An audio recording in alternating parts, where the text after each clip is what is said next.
Sir, ഈ കഴിഞ്ഞ ദിവസം മഹാരാഷ്ട്രയിലെ താനെയിൽ ഒരു 31കാരൻ അവിടെ ബിൽഡിംഗ് പണി നടന്നുകൊണ്ടിരിക്കുന്നിടത്ത് സെക്യൂരിറ്റി ജീവനക്കാരുടെ അടുത്ത് ചെന്നിട്ട് അവരോട് കലിമ ചൊല്ലാൻ പറഞ്ഞു.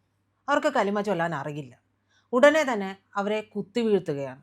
അപ്പോൾ ഇതിപ്പോൾ കലിമ ചൊല്ലാൻ ആവശ്യപ്പെട്ടുകൊണ്ട് നടത്തുന്ന രണ്ടാമത്തെ സംഭവമാണ്. ആക്രമണം. നമ്മുടെ അറിവിൽ രണ്ടാമത്തതാണ്. മറ്റെന്തെങ്കിലും നടന്നിട്ടുണ്ടോ എന്നുള്ളത് നമുക്കറിയില്ല. ഇതുപോലെ തന്നെയാണ് ഈ കഴിഞ്ഞ ദിവസം പട്യാല റെയിൽവേ സ്റ്റേഷനിലോ മറ്റോ ഇത്തരത്തിൽ ഖലിസ്ഥാനി ഭീഷണി ഉണ്ടായതായിട്ടുള്ള റിപ്പോർട്ടുകൾ വരുന്നുണ്ട്. ഉം. അത് കൂടാതെ മറ്റു ചില ആളുകൾ, അതായത് ജിഹാദി പ്രവർത്തനം നടത്തുന്ന തരത്തിലുള്ള ആളുകളെ പിടികൂടുന്ന സാഹചര്യങ്ങൾ ഉണ്ടാകുന്നുണ്ട്. കുറച്ച് മിഷനറിമാരെ, അതായത് പാതിരിമാരെയൊക്കെ തിരിച്ചയച്ചിട്ടുണ്ട്. നിയമപരമായിട്ടുള്ള രേഖകളില്ല. അവരിവിടെ വന്നിട്ടുള്ളത് മതപരിവർത്തനം നടത്താനാണ് എന്നുള്ളതിൻ്റെ അടിസ്ഥാനത്തിൽ. അപ്പോൾ ഇത്തരത്തിൽ പലതരത്തിലുള്ള ജിഹാദി പ്രവർത്തനങ്ങൾ എല്ലാം തന്നെ നടക്കുന്നുണ്ട്. അപ്പോൾ എല്ലാവർക്കും ഉള്ള ഒരു സംശയം എന്ന് പറയുന്നത്, മോദിയുടെ ഇന്ത്യ എന്നാണ് എല്ലാവരും പറയുന്നത്. അപ്പോൾ മോദിയുടെ ഇന്ത്യയിൽ ഇത്തരം കാര്യങ്ങൾ നടക്കില്ല എന്ന് വിചാരിച്ചിരിക്കുമ്പോൾ ഇതൊക്കെ ഇവിടെ നടക്കുന്നില്ലേ എന്നുള്ള ചോദ്യമുണ്ട്. നമ്മൾ കേൾക്കുമ്പോൾ സ്വാഭാവികമായ ഒരു സാധാരണക്കാരൻ എന്നുള്ള നിലയിൽ എനിക്കും തോന്നിപ്പോവും, ഇതെന്താണ് വീണ്ടും ഇത്തരത്തിലുള്ള കാര്യങ്ങൾ നടക്കുന്നത് എന്നുള്ളത്. അല്ല, മോദിയുടെ ഇന്ത്യയിൽ ഇത്തരം കാര്യങ്ങൾ നടക്കുന്നുണ്ട് എന്നുള്ള കാര്യം നിങ്ങൾ അറിയുന്നു, ഒന്നാമത്തെ കാര്യം. രണ്ടാമത്തെ കാര്യം, അങ്ങനെ ചെയ്യുന്നവർക്കെതിരെ നടപടിയുമുണ്ട്. മോദിക്ക് മുൻപുള്ള ഇന്ത്യയിൽ നിങ്ങൾ ഈ വക കാര്യങ്ങൾ അറിഞ്ഞിരുന്നില്ല, ഇനി അറിഞ്ഞിരുന്നെങ്കിൽ തന്നെ നടപടി ഉണ്ടായിരുന്നില്ല. അതാണ് വ്യത്യാസം. കർശനമായ നടപടികളാണ്, കർശനമായ സുരക്ഷയാണ് ഒരുക്കുന്നതെന്നാണ് പറയുന്നത്. നടപടികൾ എടുക്കുന്നത് കൊണ്ടാണ് ഇത് കുറയുന്നത്. ഇപ്പോൾ ഒരു കാര്യം നമ്മൾ മനസ്സിലാക്കേണ്ടത്, ഫെഡറൽ ബ്യൂറോ ഓഫ് ഇൻവെസ്റ്റിഗേഷൻ അമേരിക്കയുടെ പോലീസ് സംവിധാനമാണ്. ആ പോലീസ് സംവിധാനത്തിൻ്റെ ഒരു മേധാവിയായിട്ട് നിയമിക്കപ്പെട്ടത് ഹൂവർ എന്ന് പറയുന്നൊരു കക്ഷിയാണ്. ഹൂവർ ഇദ്ദേഹം വൈറ്റ് അമേരിക്കൻ നാഷണലിസ്റ്റ് ഇവാഞ്ചലിക്കൽ പ്രചാരകനാണ്. ഒന്ന്, വെള്ളക്കാരനായിരിക്കണം. 2, അമേരിക്കക്കാരനായിരിക്കണം. 3, അമേരിക്കൻ ദേശീയവാദിയിൽ വിശ്വസിക്കണം. 4, അത് ഇവാഞ്ചലിക്കലാണ്, ക്രിസ്ത്യാനായിരിക്കണം. അപ്പോൾ ഇനി അത് മാത്രമല്ല, ഈ ഹൂവറിനെ കുറിച്ച് ലിയോൺ എന്ന് പറയുന്ന ഒരാൾ, മാർട്ടിൻ ലിയോൺ എന്ന് പറയുന്ന ഒരാൾ സ്റ്റാൻഫോർഡിൽ ഒരു പ്രൊഫസർ ഗവേഷണം നടത്തി ഒരു പുസ്തകം എഴുതിയിട്ടുണ്ട്. ആ പുസ്തകത്തിൻ്റെ കോപ്പി എൻ്റെ കയ്യിലുണ്ട്. അതിൽ പറയുന്നത്, ഈ ഹൂവർ റിട്രീറ്റ് നടത്തുമായിരുന്നു. റിട്രീറ്റ് എന്ന് പറഞ്ഞാൽ നവീകരണ ധ്യാനം. നവീകരണ ധ്യാനം നടത്താറുള്ളത് ആർക്കാണ്? ക്രിസ്ത്യൻ പാതിരിമാർക്കാണ്. ക്രിസ്ത്യൻ പാതിരിമാർക്ക് നവീകരണ ധ്യാനം നടത്തുന്ന രീതിയിൽ ഫെഡറൽ ബ്യൂറോ ഓഫ് ഇൻവെസ്റ്റിഗേഷനിലെ ഉദ്യോഗസ്ഥർക്ക് ബില്ലി ഗ്രഹാം ഉൾപ്പെടെയുള്ളവർ വന്നിട്ട്, ബില്ലി ഗ്രഹാം ഉൾപ്പെടെയുള്ള ഇവാഞ്ചലിസ്റ്റുകളും അതുകൂടാതെയുള്ള മറ്റ് ഈ കത്തോലിക്ക പുരോഹിതരും, വിശേഷം ജസ്യൂട്ട് സഭയിലെ പുരോഹിതരും വന്നിട്ട് ഈ ഫെഡറൽ ബ്യൂറോ ഓഫ് ഇൻവെസ്റ്റിഗേഷനിലെ ഉദ്യോഗസ്ഥർക്ക് വാർഷിക നവീകരണ ധ്യാനം നടത്തിയിരുന്നു. ഇപ്പോഴുണ്ടോ എന്ന് എനിക്കറിയില്ല. എന്ന് പറഞ്ഞാൽ എന്താണ്? നിങ്ങൾ പറയുന്ന ലോകത്തിലെ ഏറ്റവും വലിയ ജനാധിപത്യ രാജ്യം എന്ന് പറയുന്ന അമേരിക്ക, ആ അമേരിക്കയുടെ അവരുടെ പോലീസ് സംവിധാനം, ആ രാഷ്ട്ര സംവിധാനത്തിൻ്റെ ലക്ഷ്യങ്ങളിൽ ഒന്ന് ലോകം മുഴുവൻ ക്രിസ്ത്യാനികൾക്ക് വേണ്ടി അല്ലെങ്കിൽ ക്രിസ്ത്യാനിറ്റിയെ പടർത്തുക എന്നുള്ളതാണ്. ഇതേ ലക്ഷ്യം തന്നെയാണ് ഇസ്ലാമിക രാജ്യങ്ങൾക്കും ഉള്ളത്. അപ്പോൾ അതുകൊണ്ട് സ്വാഭാവികമായിട്ടും ഇത്തരത്തിലുള്ള മതപരിവർത്തനത്തെ ലക്ഷ്യമാക്കി പ്രവർത്തിച്ചു കൊണ്ടിരിക്കുന്ന മതങ്ങൾ ഉള്ളിടത്തോളം കാലം നിങ്ങൾ പറഞ്ഞ ഈ സംഭവങ്ങൾ ഉണ്ടായിക്കൊണ്ടേയിരിക്കും. അതിന് മാറ്റം വരാൻ സാധ്യമല്ല. നമുക്ക് ഈ രാജ്യങ്ങളുമായിട്ട്, ഇപ്പോൾ യു എസുമായിട്ട് നമുക്ക് താരിഫുമായിട്ടുള്ള വിഷയങ്ങൾ അല്ലാതെയൊക്കെയുള്ള ചെറിയ ചെറിയ പ്രശ്നങ്ങളുണ്ട്. അത് എന്ത് തന്നെ ആയാലും അത് പരിഹരിച്ച് മുന്നോട്ട് പോവുക എന്നുള്ളത് ഭാരതത്തിൻ്റെ ഒരു നയമാണ്. നമുക്ക് ആരെയും അധിനിവേശം ചെയ്തു പോകാനുള്ള താല്പര്യം പണ്ട് മുതലേ ഇല്ല. പക്ഷേ ഇതെല്ലാം നടക്കുന്നത് ഭാരതത്തിലാണ്. ഇപ്പോൾ കഴിഞ്ഞ ദിവസം പിടികൂടിയിട്ടുള്ള മൈക്ക മാർക്ക് എന്ന് പറയുന്ന പൗരൻ, അയാളുടെ കയ്യിൽ 25ഓളം ഡെബിറ്റ് കാർഡ്സ് വിദേശ ഡെബിറ്റ് കാർഡുകളാണ്. ഇത് ഉപയോഗിക്കുന്നത് സാറും കണ്ടു കാണും വാർത്ത. 95 കോടിയാണ് മതപരിവർത്തനത്തിനും മറ്റുമായിട്ട് വേണ്ടി സ്പെൻഡ് സ്പെൻഡ് ചെയ്തിരിക്കുന്നു. ചെയ്തിരിക്കുന്നത്. ഇതിപ്പോൾ ED അന്വേഷണ വിധേയമാക്കിയിരിക്കുകയാണ്. അപ്പോൾ അങ്ങനെ നോക്കുമ്പോൾ ഈ ഞാൻ മുമ്പ് പറഞ്ഞതുപോലെ കുറച്ച് പാതിരിമാരെ ഇപ്പോൾ നാട് കടത്തുകയും ചെയ്യുന്നുണ്ട്. അല്ല ഈ രണ്ട് കൂട്ടരും സാറ് മുമ്പ് പറഞ്ഞതുപോലെ ഒന്ന് ഇസ്ലാമികമായിട്ടുള്ളതാണ്, ഒന്ന് ഇവാഞ്ചലിസ്റ്റിക് ആണ്. ക്രിസ്ത്യാനികളാണ്. അതെ. രണ്ടുപേർക്കും മതപരിവർത്തനത്തിൽ താല്പര്യമുണ്ട്. നിങ്ങളിപ്പോൾ ഇതുപോലല്ലേ കേരളത്തിൽ ഒരു ബിഷപ്പിന്, അദ്ദേഹം ഇപ്പോഴും ജീവിച്ചിരിക്കുന്നുണ്ട്, 650 കോടി രൂപയാണ് ഈ ആവശ്യത്തിന് വേണ്ടി ലഭിച്ചത്. എത്ര? കേരളത്തിൽ അദ്ദേഹത്തിൻ്റെ ആ പ്രവർത്തനത്തിനെതിരെ ED അന്വേഷണം നടക്കുന്നുണ്ട് എന്നാണ് ഞാൻ മനസ്സിലാക്കിയിട്ടുള്ളത്. അതിൽ നിന്ന് ലഭിച്ച പണത്തിൻ്റെ ഒരു ഭാഗം എടുത്തിട്ടാണ് ഈ ആലഞ്ചേരി കാർഡിനൽ ആലഞ്ചേരിക്കെതിരെ ഒരു സമരം നടന്നില്ലേ? ഉവ്വ്. ആ വലിയ സം- വിവാദമായി. ഏ? വലിയ വിവാദമായി. വലിയ സമരം നടത്തിയല്ലോ. ഉം.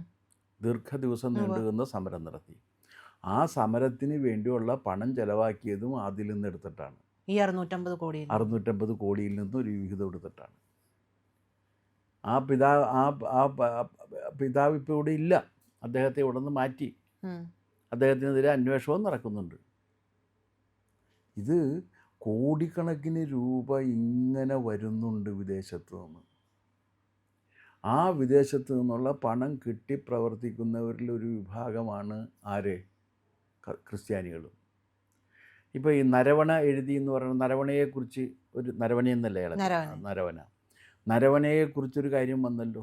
നാം ഈ അരവണ എന്നൊക്കെ കേട്ടുള്ള ശീലം കൊണ്ടാണ് നരവണയായി പോയത്. നരവനെ എന്നാണ്, നരവനെ എന്നാണ്.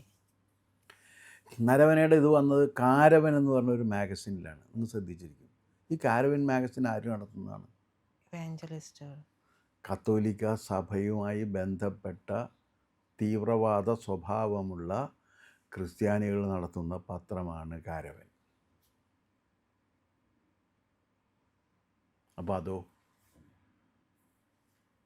കാരണം ഇവർക്ക് ഈ ക്രിസ്ത്യൻ മിഷണറിമാർക്കും മതപരിവർത്തനം ഞങ്ങളുടെ ലക്ഷ്യമല്ല എന്ന് ആരെങ്കിലും പറയുന്നുണ്ടോ? ഏതെങ്കിലും ഒരു സഭ മതപരിവർത്തനം, ക്രൈസ്തവ സഭ മതപരിവർത്തനം ഞങ്ങളുടെ ലക്ഷ്യമല്ല, ഞങ്ങളത് ചെയ്യില്ല എന്ന് പറയുന്നുണ്ടോ? ഇല്ല. എന്താണ്? മതപരിവർത്തനം ഞങ്ങളുടെ അവകാശമാണെന്നാണ് പറയുന്നത്. ഇവാഞ്ചലിക്കൽ ആക്ടിവിറ്റി ഞങ്ങളുടെ അവകാശമാണ്. അതിനുവേണ്ടി ഒരു ബാങ്ക് പോലും പ്രവർത്തിക്കുന്നില്ലേ? ഇസാഫ് എന്ന് പറയുന്ന bank.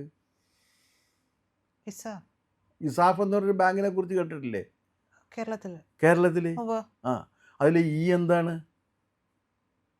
ഇവാഞ്ചലിക്കലാണ്. Service action forum, ESAF, evangelical service action forum.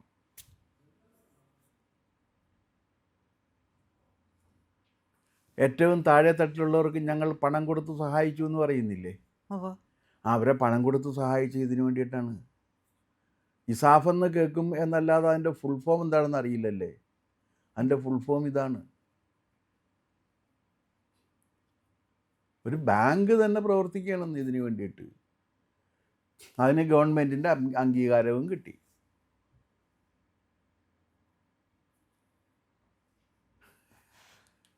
Sir, ഇത് കൃത്യം തന്നെയാണ്.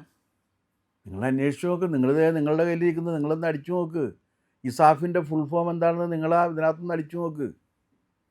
ഇപ്പം തന്നെ നോക്കിക്കോ. നിങ്ങൾ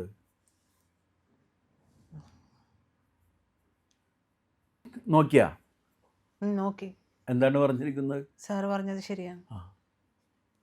ഇത് മതപരിവർത്തനത്തിന്, ക്രൈസ്തവ മതപരിവർത്തനത്തിന് വേണ്ടി പ്രവർത്തിക്കുന്ന സംഘടന ഒരു ബാങ്ക് നടത്തിക്കൊണ്ടിരിക്കുന്നു.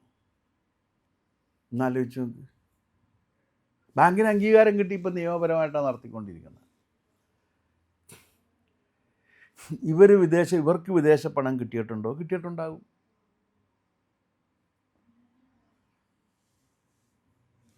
അപ്പോൾ ഈ രീതിയിൽ ഈ ഇസ്ലാമിക സംഘങ്ങളും ക്രൈസ്തവ സംഘങ്ങളും അല്ലെങ്കിൽ അവർ പറയട്ടെ എന്ന്, ഞങ്ങൾക്ക് ഞങ്ങളുടെ ലക്ഷ്യമല്ല മതപരിവർത്തനം, ഞങ്ങളത് ലക്ഷ്യമാക്കുന്നില്ല എന്ന് ഏതെങ്കിലും ഒരു ക്രൈസ്തവ സഭ പറയുന്നുണ്ടോ? ഞങ്ങൾ മതപരിവർത്തനത്തെ, ജിഹാദിന് ഞങ്ങൾ ലക്ഷ്യമാക്കിയിട്ടില്ല, ലോകത്തെ മുസ്ലിമാക്കി മാറ്റാൻ ഞങ്ങളുടെ ദാറുൽ ഇസ്ലാം ഞങ്ങളുടെ ലക്ഷ്യമല്ല എന്ന് ഏതെങ്കിലും ഒരു ഇസ്ലാം സംഘടന പറയുന്നുണ്ടോ? അതില്ല. അപ്പോൾ ഇവർ രണ്ട് കൂട്ടരും പറയാത്തിടത്തോളം കാലം രണ്ട് കൂട്ടർക്കും പല സോഴ്സിൽ നിന്നും പണം വരികയും ആ പണം ഇവിടെ ചെലവഴിക്കപ്പെടുകയും ചെയ്യുന്നിടത്തോളം കാലം ഇത്തരത്തിൽ കലിമ ചൊല്ലാനും ഇത് ചെയ്യാനും ഒക്കെ പറയും. സർ, ഒരു കാര്യം കൂടി ചോദിക്കട്ടെ. ഇപ്പോൾ ഇസ്ലാമിക രാഷ്ട്രങ്ങളുമായിട്ട് ഇന്ത്യക്ക് നല്ല ബന്ധമുണ്ട്. ഈ പറയുന്ന ക്രൈസ്തവ രാഷ്ട്രങ്ങളുമായിട്ട് ഇന്ത്യക്ക് പല രാഷ്ട്രങ്ങളുമായിട്ട് നല്ല ബന്ധങ്ങളുണ്ട്. ഈ രാഷ്ട്രങ്ങളിൽ പ്രവർത്തിക്കുന്ന, പ്രത്യേകിച്ച് ഈ പറഞ്ഞ കേസ് എന്ന് പറയുന്നത് യു എസിലുള്ള ഒരു ബാങ്കിൽ നിന്നുള്ള ഇതാണ്. ദി തിമോത്തി ഇനീഷ്യേറ്റീവ് എന്ന് പറയുന്ന സംഘടന വഴി വരികയാണ്. അപ്പോൾ അങ്ങനെയെങ്കിൽ എന്തുകൊണ്ട് എല്ലാവരുമായിട്ട് നല്ല ബന്ധം പുലർത്തുന്ന ഭാരതത്തെ നോട്ടമിടും? അല്ല, അതെന്താ കാര്യം എന്ന് വെച്ചാൽ, ഞാൻ ചോദിക്കട്ടെ, നമ്മുടെ ക്രൈസ്തവ സഹോദരന്മാരുണ്ടല്ലോ, ഇവരെന്താ മലപ്പുറത്ത് പോയിട്ട് സുവിശേഷം നടത്താത്തത്? വിവരം അറിയാം. ആ, അതാണ് കാരണം. സുവിശേഷം നടത്താൻ അത് ചാഞ്ഞ് കിടക്കുന്നിടത്തെ ഓടിക്കീറുള്ളൂ, അല്ലെങ്കിൽ കീറില്ല. ഇവരെന്താ മുസ്ലിങ്ങൾക്കിടക്ക് പോയിട്ട്, മുസ്ലിങ്ങളിൽ ഒരുപാട് ദരിദ്രരുണ്ടല്ലോ നോർത്ത് ഇന്ത്യയിൽ, പറയുന്ന കാര്യം ഞങ്ങൾ ദരിദ്രരെ സംരക്ഷിക്കാൻ വേണ്ടി പോകുന്നു എന്നല്ലേ നമ്മുടെ പാതിരിമാരും അവരെ പിന്തുണക്കുന്നവരും ഒക്കെ വന്ന് TV ചാനലിൽ പറയുന്നത്. അതുപോലും എന്നാൽ അങ്ങനെയാണെങ്കിൽ ഒരു കാര്യമുണ്ട്, ഒറ്റ ചോദ്യമുള്ളൂ. ഉത്തരേന്ത്യയിൽ ഒരുപാട് മുസ്ലിങ്ങൾ വളരെ ദയനീയമായ ദാരിദ്ര്യത്തിൽ കഴിയുന്നുണ്ട്. എന്താണ് അവർക്കിടയിലേക്ക് പോകാത്തത്? ഹിന്ദുക്കളെ ഒരു നോമാൻസ് ലാൻഡായിട്ട് കരുതിയിട്ടുണ്ടെങ്കിൽ അതിനി മാറ്റണം. നടപടി എടുക്കുമോ മോദി? കൃത്യം എടുക്കുന്നതല്ലാണല്ലോ. അതുകൊണ്ടല്ലേ മതപരിവർത്തന നിരോധന നിയമമൊക്കെ വന്നിരിക്കുന്നത്. അതുകൊണ്ടല്ലേ കന്യാസ്ത്രീകൾ അറസ്റ്റ് ചെയ്യപ്പെട്ട, അച്ഛന്മാരൊക്കെ അറസ്റ്റ് ചെയ്യപ്പെടുന്നത്. അങ്ങനെ കന്യാസ്ത്രീകൾ അറസ്റ്റ് ചെയ്യപ്പെട്ടപ്പോൾ കേരളത്തിൽ മാത്രമായിരുന്നല്ലോ പ്രശ്നം. ഛത്തീസ്ഗഡിൽ ഒരു പ്രശ്നവും ഉണ്ടായിരുന്നില്ല. അവിടുത്തെ കോൺഗ്രസ് അനങ്ങിയിരുന്നില്ല, അവിടുത്തെ ഒരു രാഷ്ട്രീയ പാർട്ടിയും അനങ്ങിയിരുന്നില്ല. കേരളത്തിലായിരുന്നു പ്രശ്നം. FCRA കൊണ്ടുവന്നപ്പോഴും ക്രൈസ്തവ സഭകൾക്കായിരുന്നു പ്രശ്നം. വേറെ ആർക്കും പ്രശ്നമില്ല. അപ്പോൾ അതുകൊണ്ട് മതപരിവർത്തനത്തിൻ്റെ ആ ഒരു സംഗതിയിലേക്ക് പോകുമ്പോൾ ഛത്തീസ്ഗഡ്, ഞാൻ ഇത് വന്നപ്പോൾ ഛത്തീസ്ഗഡിൽ എന്ത് സംഭവിക്കും എന്നുള്ള കാര്യമൊന്നുമാണ് സെർച്ച് ചെയ്ത് കണ്ടെത്തിയത്. അവിടെ ഒന്നും സംഭവിച്ചിരുന്നില്ല. കേരളത്തിൽ നിന്ന് എല്ലാവരും അങ്ങോട്ട് പോയല്ലോ. എന്തായിരുന്നു? കൂട്ടക്കരച്ചിലായിരുന്നില്ലേ രാഷ്ട്രീയ നേതൃത്വം മൊത്തത്തിൽ? BJP ഉണ്ടായിരുന്നു ആ കൂട്ടത്തിൽ. കൂട്ടക്കരച്ചിലായിരുന്നു. ഞാൻ നെഞ്ചത്തടിച്ചാണ് കരഞ്ഞത്. അവരുടെ കരച്ചിൽ കണ്ടു കഴിഞ്ഞാൽ ആർക്കും സങ്കടം വന്നു പോകും. മതപരിവർത്തനത്തിന് ഞങ്ങൾക്ക് അവകാശം വേണം എന്ന് പറഞ്ഞു കഴിഞ്ഞാൽ അത് ഇന്ത്യയിൽ ഞാൻ അനുവദിച്ചു കൊടുക്കില്ല എന്നുള്ളത് തന്നെയാണ് അതിൻ്റെ ഉത്തരം. പ്രിയപ്പെട്ട പ്രേക്ഷകരെ, ഞങ്ങൾ ഇന്ത്യ ലൈവ് പതിവുപോലെ നമ്മൾ പറയുകയാണ്, മാധ്യമങ്ങളിൽ വരാത്ത, മറ്റു മാധ്യമങ്ങൾ പറയാത്ത വാർത്തകളാണ് നിങ്ങളുടെ മുന്നിലേക്ക് കൊണ്ടുവരുന്നത്. ഇത് പറയാൻ ഞങ്ങൾക്ക് പ്രേരണയും ശക്തിയും നിങ്ങളാണ്. നിങ്ങൾ ഞങ്ങളുടെ കൂടെ ഉണ്ടാവണം. ഞങ്ങളുടെ ചാനൽ സബ്സ്ക്രൈബ് ചെയ്യണം. നമുക്കൊരു ചാനൽ കൂടിയുണ്ട്, C4N മലയാളം. നമ്മൾ ഈ തെരഞ്ഞെടുപ്പൊക്കെ ആയതുകൊണ്ട് കൂടുതൽ വാർത്തകൾ നമ്മുടെ ഈ പ്ലാറ്റ്ഫോമിൽ തന്നെ കൊടുക്കാൻ കഴിയാത്തതുകൊണ്ടാണ് C4N പുതിയ വാർത്തകൾ കൊടുക്കുന്നത്. അപ്പോൾ ആ ചാനലും കൂടി ഒന്ന് സബ്സ്ക്രൈബ് ചെയ്യണം. ഇന്ത്യ ലൈവ് ഉറപ്പായിട്ടും ചെയ്യണം. C4N കൂടെ, C4N, C എന്ന് പറഞ്ഞാൽ ക്രെഡിബിൾ, ഫോർ N നേഷൻ, രാജ്യം. നമ്മുടെ രാജ്യത്തിന് വേണ്ടിയാണ്. രാജ്യം വിട്ട് ഒരു കാര്യവും ഇന്ത്യ ലൈവിനില്ല. അതുകൊണ്ട് ഞങ്ങളുടെ കൂടെ ഉണ്ടാവണം എന്നുകൂടി അഭ്യർത്ഥിക്കുന്നു.